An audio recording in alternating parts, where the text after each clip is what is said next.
Hi అండి, అందరికీ నమస్తే. వేసవికాలం మొదలైంది అంటే తాటి ముంజల సీజన్ స్టార్ట్ అయినట్టే కదా. ముంజలు తినడం మీలో ఎంతమందికి ఇష్టం అని అడిగితే 100కి 90 మంది ఇష్టమనే చెప్తారు. వీటిని ఇష్టపడిన వారు బహుశా ఉండకపోవచ్చు. ఇవి తినడం ఇష్టమే కానీ వల్లవడం మాత్రం కష్టం అనుకునే వాళ్ళకి ఈ వీడియోలో ఒక చిన్న టిప్ ని షేర్ చేస్తున్నాను. ఇన్నాళ్ళు ఈ టిప్ తెలియక ఇంత కష్టపడ్డామా అనుకుంటారు. తప్పకుండా వీడియోని పూర్తిగా చూసి నచ్చితే మీ ఫ్రెండ్స్ కి షేర్ చేయండి. తాటి ముంజలు ఇలా చేత్తో ఒలుస్తూ ఉంటాం కదా, అలా ఒలిస్తే వేలు నొప్పి పడుతుంది. అప్పుడు ఎక్కువ వలవలేము. ఇలా ఒక స్పూన్ తీసుకుని స్పూన్ సహాయంతో పైన పెంచుని ఈ విధంగా తీస్తే చాలా ఈజీగా వచ్చేస్తుంది.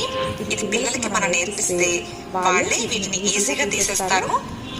ఫ్రెండ్స్ చూసారు కదా, పెద్దగా కష్టపడకుండా తాటి ముంజ పై నుండి పెంచు ఈజీగా ఎలా తీసుకోవచ్చు.